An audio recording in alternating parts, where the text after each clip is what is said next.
Bismillahirrahmanirrahim. Bismillah. Assalamualaikum warahmatullahi wabarakatuh.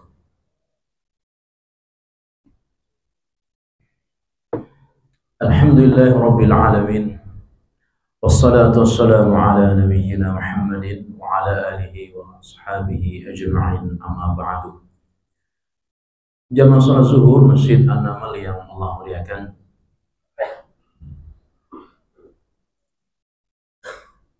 seorang tabi'in yang bernama Fudail bin Iyad. Ini tabi'in terkemuka, tabi'in masyhur, terkenal.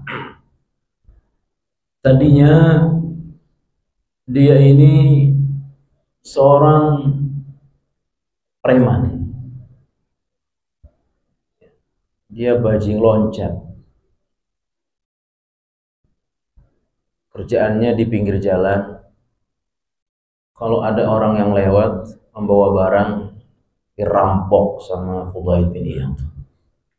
Sehingga orang-orang itu kalau mau melewati jalan, mereka pastikan hadiran atau ketidakadaan Fudail bin Iyad di jalan tersebut.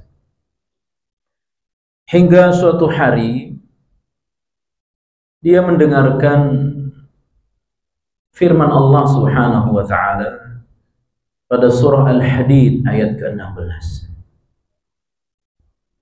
Allah Subhanahu wa ta'ala berfirman, "Alam ya'nini alladhina amanu an takhsha'a qulubuhum li dzikrillahi wa ma nazala minal haqq wa la yakunu kalladhina utul kitaba min qablu fatala 'alaihimul amad faqasat qulubuhum wa katsirun minhum fasiqun." Ayat ini terdengar oleh Fudail bin Iyad. Apakah belum datang peringatan yang membuat hatimu khusyuk, hatimu takut kepada Allah Subhanahu wa ta'ala? Jangan sampai engkau seperti orang yang diberikan kitab terdahulu.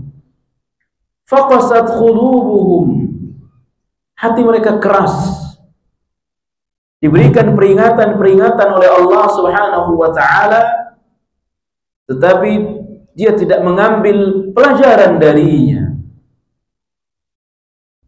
Fudail bin Iyad mengira seolah-olah ayat itu turun kepadanya. Kenapa hatinya keras? Kenapa hati saya keras? Saya jahat kepada orang.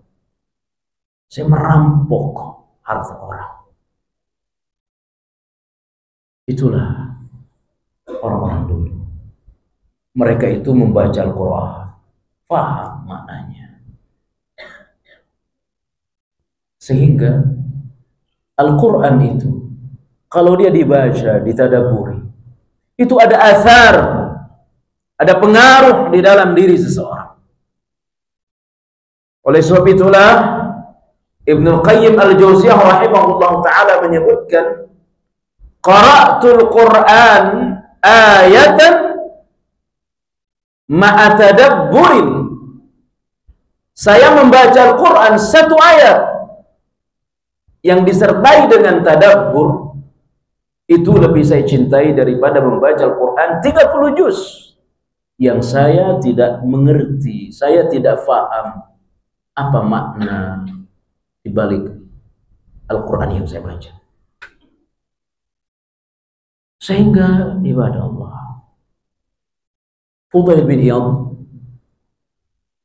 dia pingsan, lalu sadar. Dia berubah menjadi orang baik. May yahdihillahu fala mudilla lah, wa may yudlil fala hadiyalah. Allah berikan dia hidayah sehingga dia berubah menjadi orang saleh. Bahkan kalau Bapak pernah belajar tasawuf, itu ada tokoh-tokoh sufi. Ya. Mereka menganggap, ini karena saya mempelajari mata kuliah kami dulu. Ya. Istilah kita itu salaf lebih bagus tazkiyatun nafas. Tetapi karena ini mata kuliah, kita pelajari. Ada tokoh-tokoh sufi dan mereka meletakkan di antaranya adalah Fudail bin Iyad. Dapat hidayah dari Allah Subhanahu wa taala. Maka ibadah Allah, hidayah ini mesti dipertahankan jika kita sudah dapat, dikejar jika memang belum jauh dari Allah Subhanahu wa taala.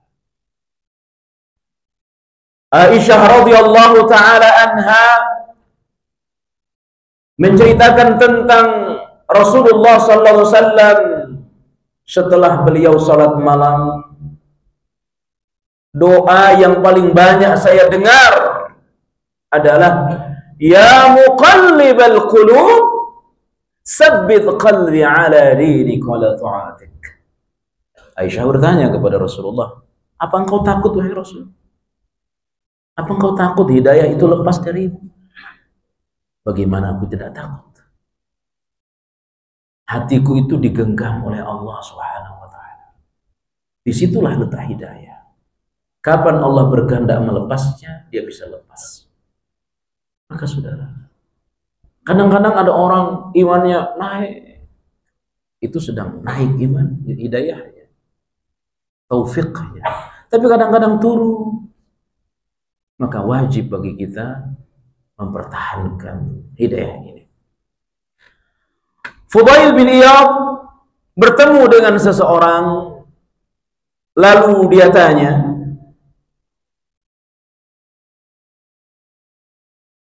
kam anta alaika ya fulan, kam anta alaika, sudah berapa lama engkau bepergian? Engkau berjalan sudah berapa lama? Maknanya, kam umruk, berapa umurmu? Dia jawab oleh orang ini, sittin atau sittuna sanah. Qala sittuna sanah. Aku telah berangkat, sudah bepergian sudah 60 tahun. Apa maknanya? Kata orang yang ditanya oleh Fudail bin Iyad, sebentar lagi kamu akan sampai. Kamu telah menempuh perjalanan panjang selama 60 tahun. Tidak lama lagi engkau akan sampai di garis terakhir. Apa maknanya wahai Abu Ali? Nama lain dari Fudail bin Iyad. Maknanya, tidak lama lagi kamu akan sampai pada kematian. Engkau telah berjalan 60 tahun. Tidak lama lagi kamu akan meninggal. Inna lillahi wa inna ilaihi raji'un. Kaget orang ini. Fudail kembali bertanya kepada fulan,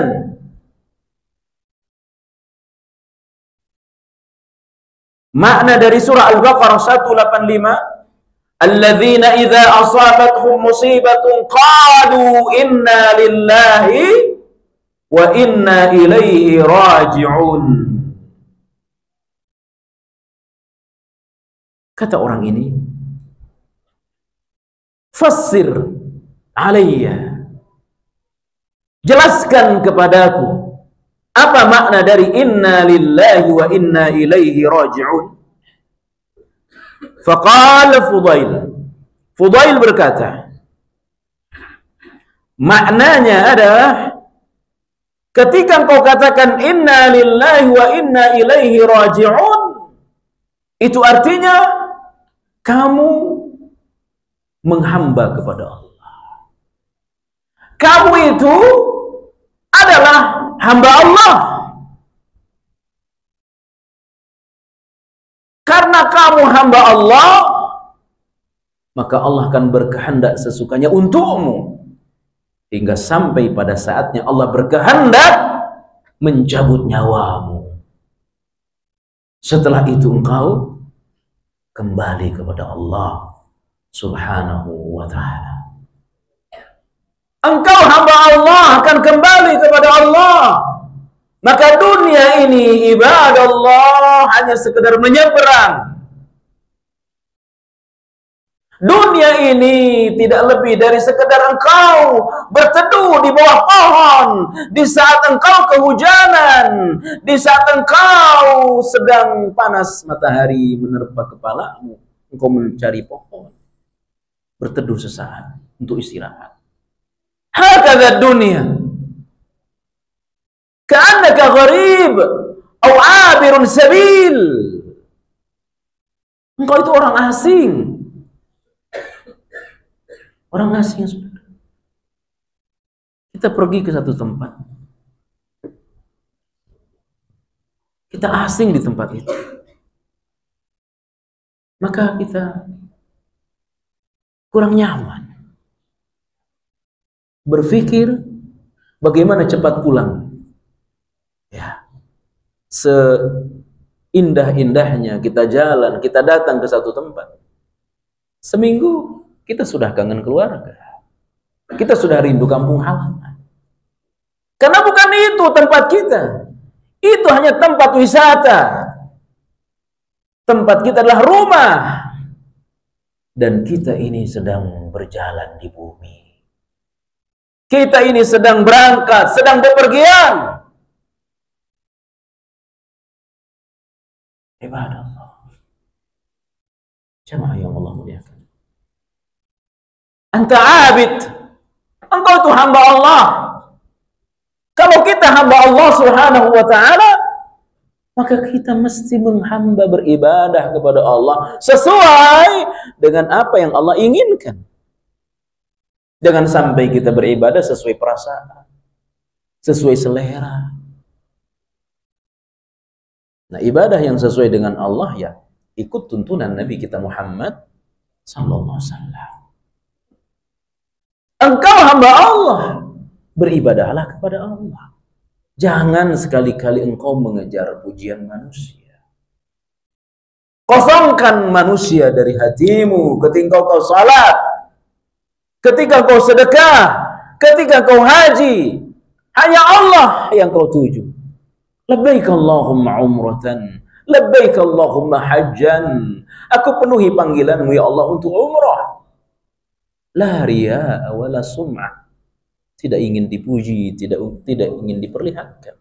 Karena kita ini hamba Allah, beribadah kepada Allah dan beribadahlah sesuai dengan apa yang Allah inginkan. Jamaah yang Allah muliakan.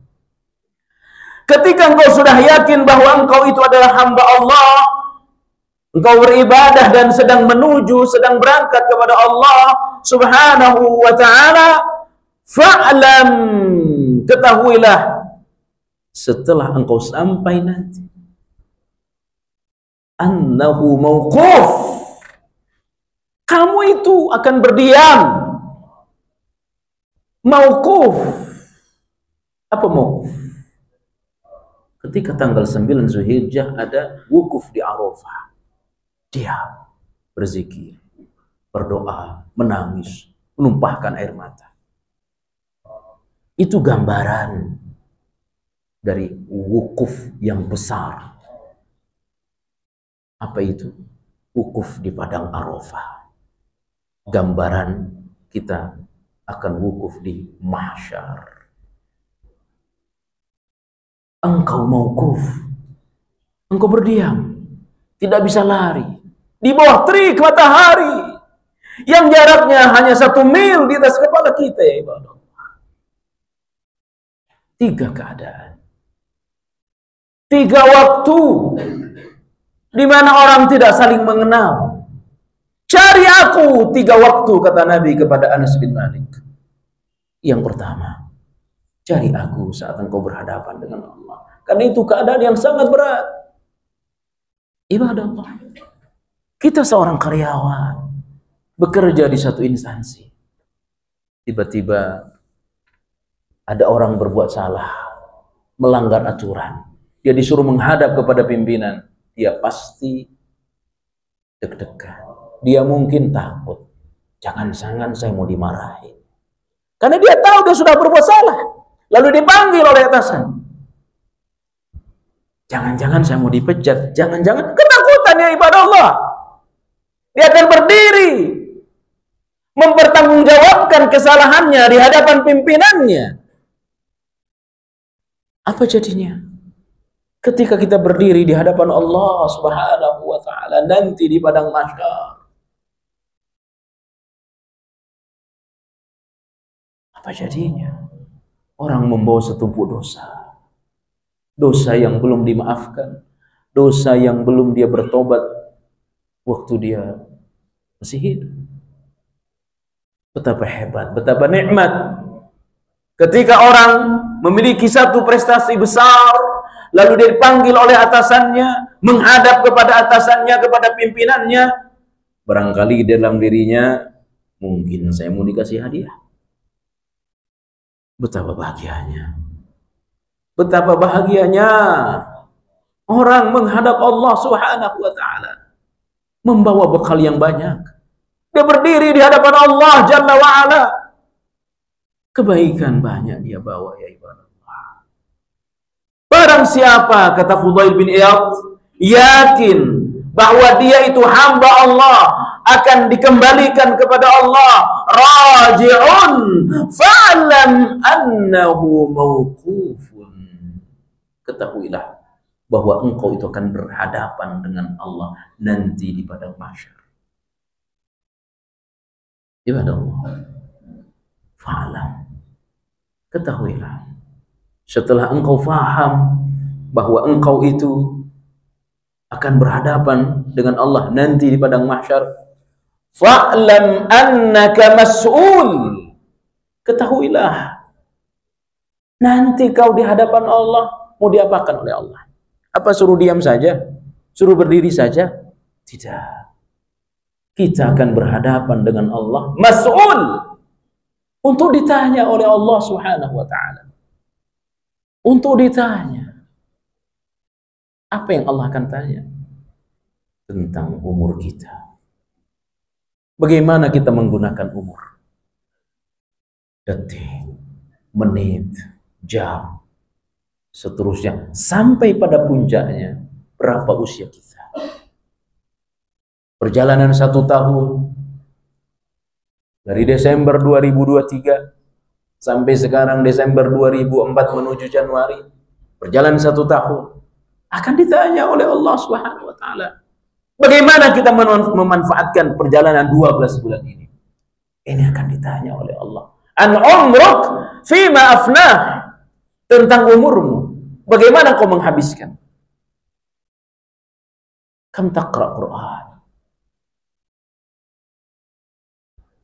Berapa yang kau baca dari Al-Quran dari setahun ini? Berapa nama Allah yang terucap oleh lisanmu dalam setahun ini? Berapa lama engkau melihat Al-Quran dalam setahun, kemudian engkau bandingkan, ya ibadah. Berapa lama mata saya, berapa lama mata kita melihat media-media sosial kita dalam perjalanan 1 tahun ini? Saufa tus'al. Itu semua akan ditanya oleh Allah Subhanahu wa ta'ala. An-umruk. Oleh sebab itulah Ibnu Qayyim berkata dalam kitabnya, hilangnya waktu pada seseorang itu lebih berbahaya daripada hilangnya nyawa. Apa makna hilangnya waktu? Waktu yang digunakan, yang dipakai untuk hal yang sia-sia, apalagi digunakan untuk hal dosa. Maka orang dulu berprinsip al-waqtul ibadah. Waktu itu adalah ibadah. Beda dengan mungkin sebagian orang, waktu itu adalah uang. Karena bagi mereka itu waktulah dunia, waktu adalah dunia. Bagi kita ya ibadallah, waktu itu adalah ibadah. Akan ditanya oleh Allah. Ketika engkau yakin bahwa engkau akan berdiri di hadapan Allah nanti di padang mahsyar, tidak segera engkau berdiri, annaka mas'ul, kata Fudail bin Iyad, engkau itu akan ditanya oleh Allah. Jamaah yang Allah muliakan. Umur kita mungkin di rata-rata 70 tahun. Dipotong 12 tahun, berarti ada 58 tahun yang akan ditanya oleh Allah. Untuk apa kita mempergunakannya? Untuk apa kita mempergunakan waktu ini? Dan tidak ada yang selamat. Ibadah Allah. Bukan hanya tangan kita yang berbicara. Bukan hanya kaki yang berbicara. Allah Subhanahu wa ta'ala sebutkan yauma idzin tuhadditsu akhbaraha al-zalzalah yatima. Hari itu tuhadditsu akhbaraha, dia akan mengkhabarkan. Ibnu Katsir mengutip sabda Rasulullah dalam tafsir Ibnu Katsir. Rasul bertanya kepada para sahabat, "Atadruna ma akhbaruha?" Apakah kalian tahu wahai para sahabatku apa yang dikhabarkan oleh bumi hari itu? Apa yang dikhabarkan oleh tanah hari itu? Allahu wa rasuluhu a'lam. Allah dan Rasulnya yang maha mengetahui. Tidaklah seorang laki-laki dan perempuan berbuat satu perkara kecuali perbuatannya itu akan diceritakan oleh bumi. Ketika kita berada di atas bumi, mungkin bumi apa ini? Ini wilayah apa ini? Ini masuk wilayah apa ini? Mampang apa? Mampang. Ya, maka bumi Mampang yang kita tempati ini, ya, lebih kecil lagi kantor apa ini, menara apa ini, jam sostek ini, ya. Lebih kecil lagi, kita berada di lantai berapa? Lantai itu akan cerita kepada Allah di hari akhir. Ini yang kita lakukan di lantai itu. Tidaklah kita datang ke Sudirman. Tidaklah kita melewati satu jalan dari rumah sampai ke kantor.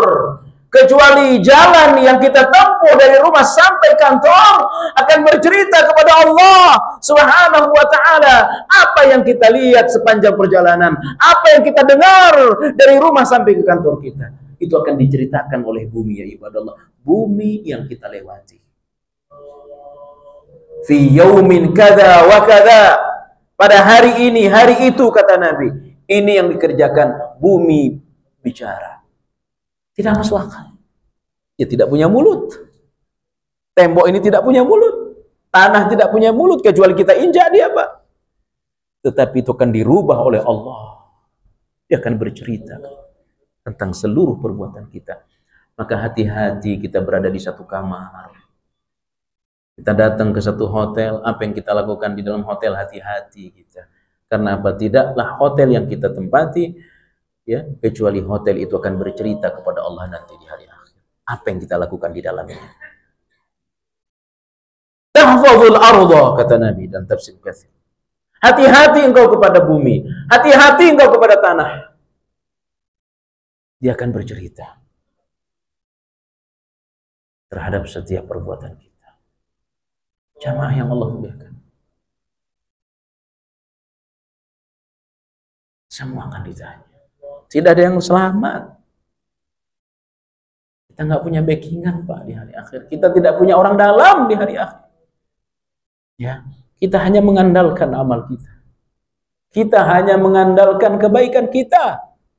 Itu pun, Pak, Ibu yang Allah muliakan.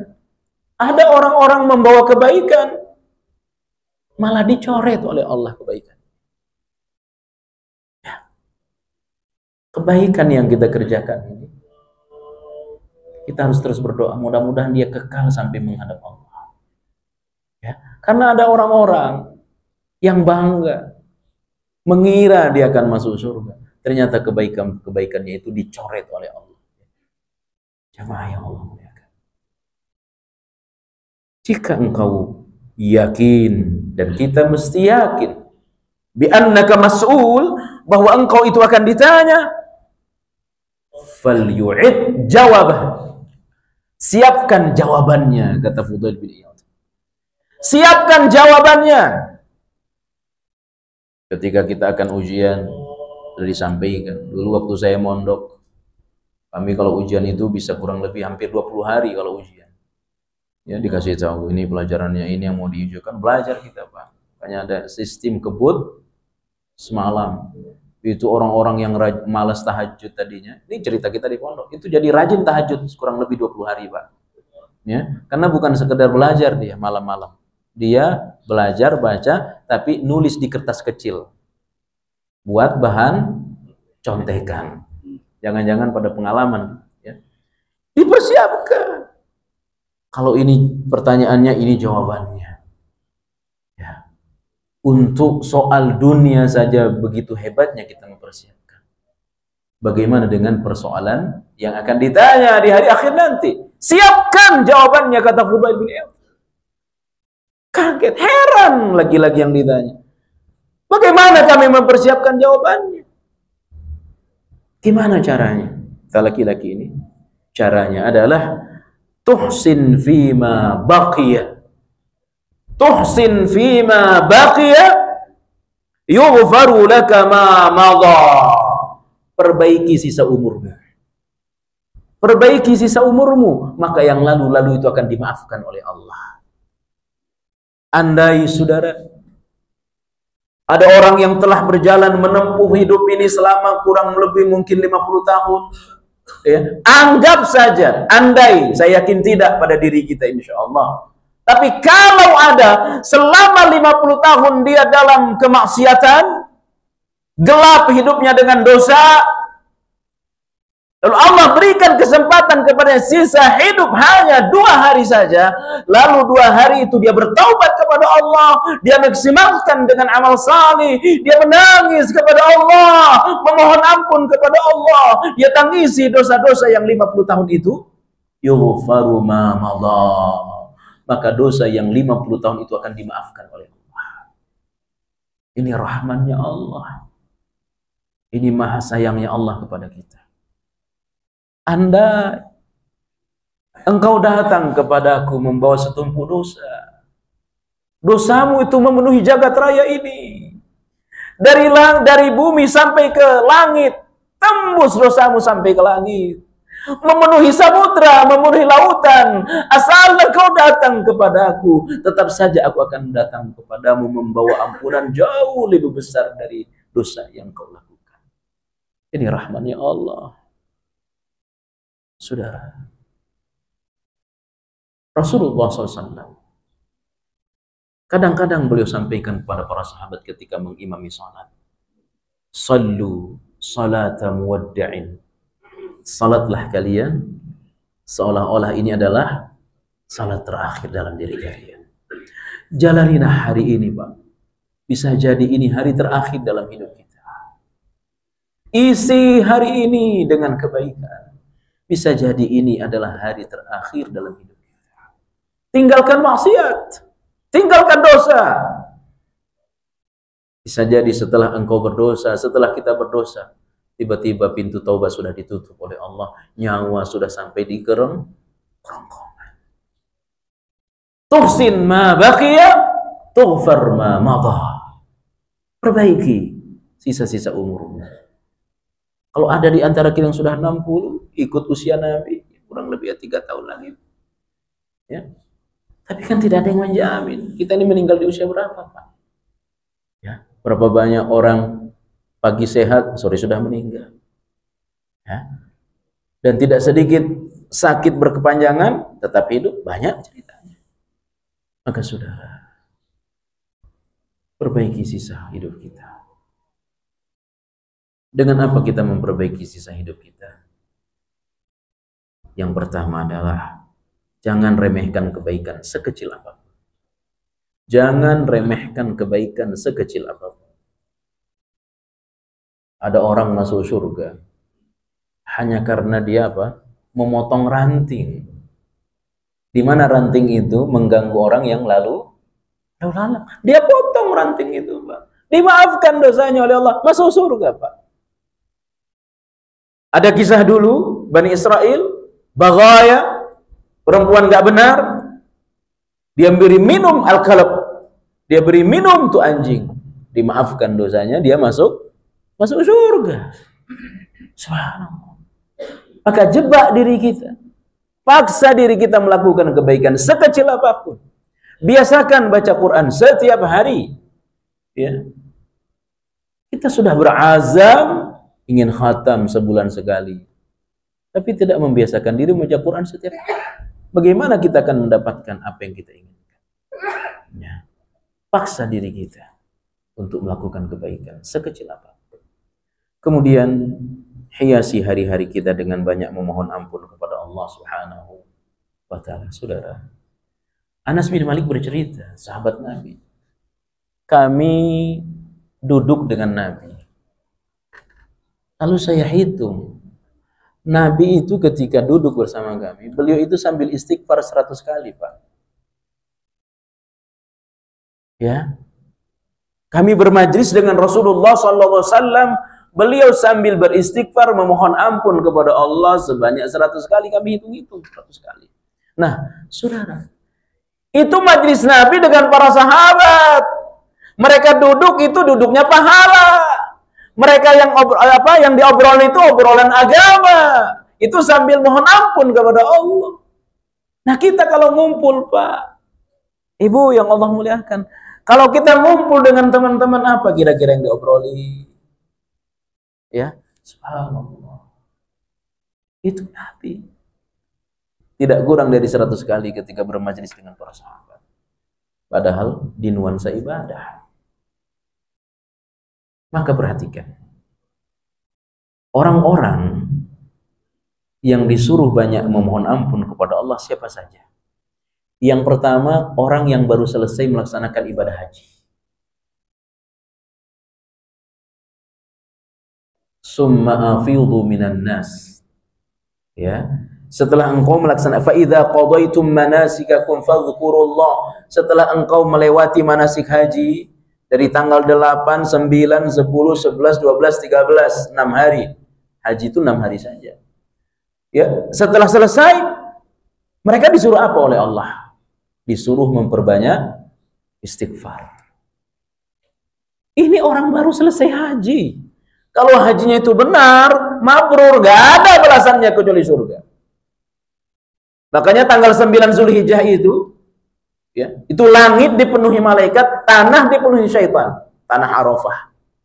Syaitan guling-guling di Arafah. Mereka menangis. Kenapa mereka guling-guling menangis? Karena mereka tidak bisa menyesatkan orang yang pasti masuk surga. Karena orang yang wukuf di Arafah itu, kalau benar hajinya, pasti masuk surga.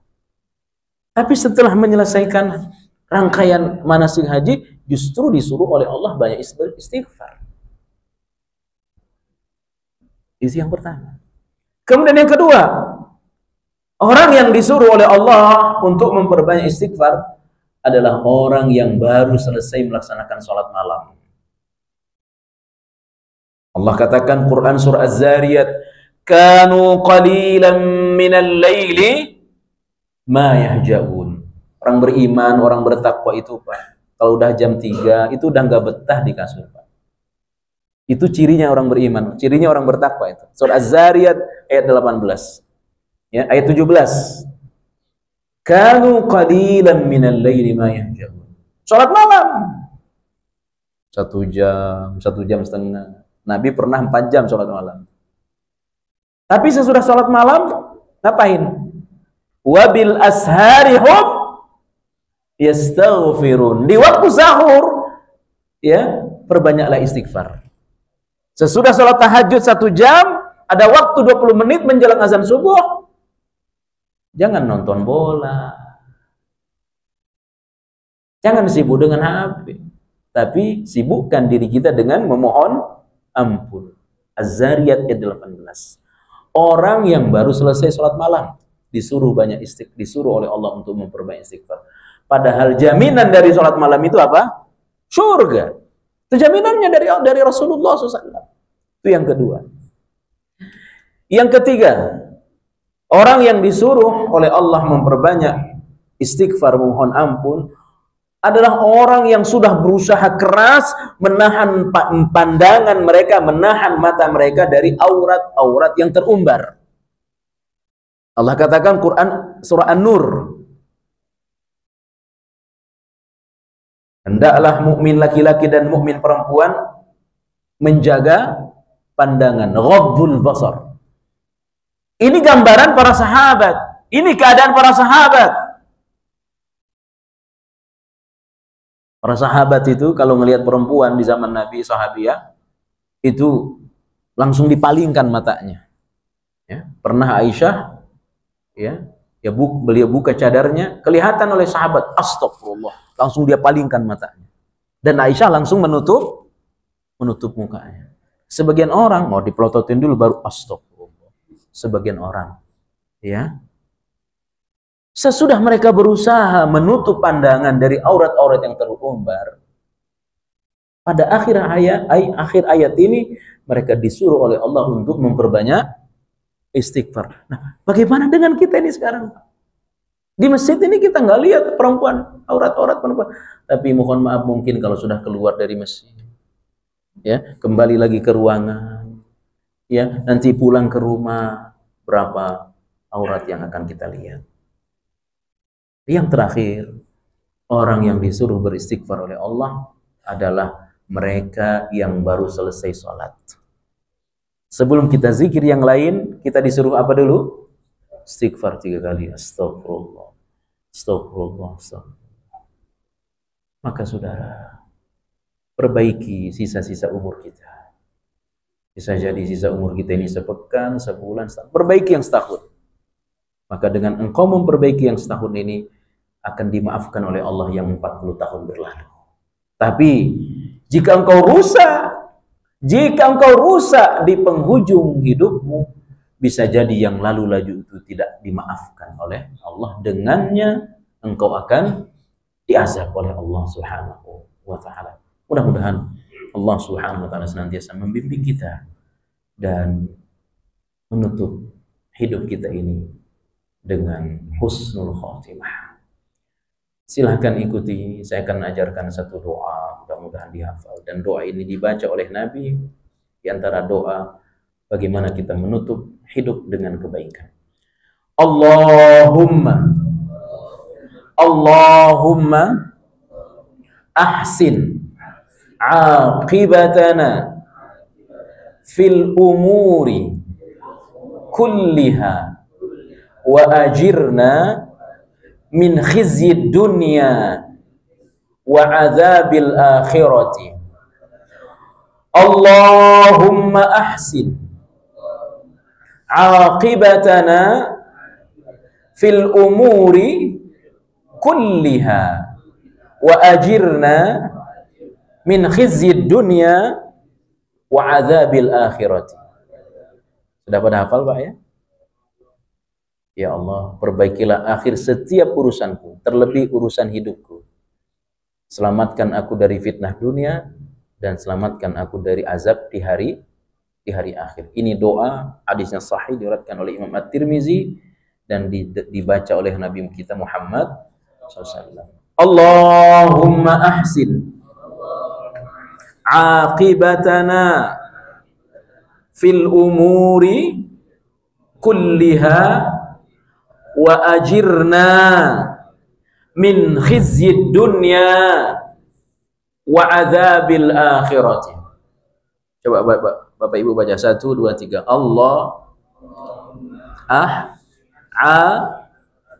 fil kulliha wa ajirna min khizyid dunya wa adzabil akhirah. Ahsantum, mudah-mudahan dihafal ya. Dan sekali lagi jangan bosan berdoa meminta kepada Allah, karena akhir hidup ini rahasia Allah Pak. Belum tentu yang ahli ibadah hari ini belum tentu akhir hidupnya baik, dan belum tentu yang hari ini penjahat ya ahli maksiat, belum tentu dia meninggal dalam keadaan rusak. Karena ini semua rahasia Allah. Maka rahasia Allah ini kita kejar, kita minta kepada Allah. Mudah-mudahan permintaan kita diijabah oleh Allah Subhanahu wa taala. Subhanakallah bihamdik asyhadu an la ilaha illa anta astaghfiruka wa atubu ilaik. Wassalamualaikum warahmatullahi wabarakatuh. Bismillahirrahmanirrahim.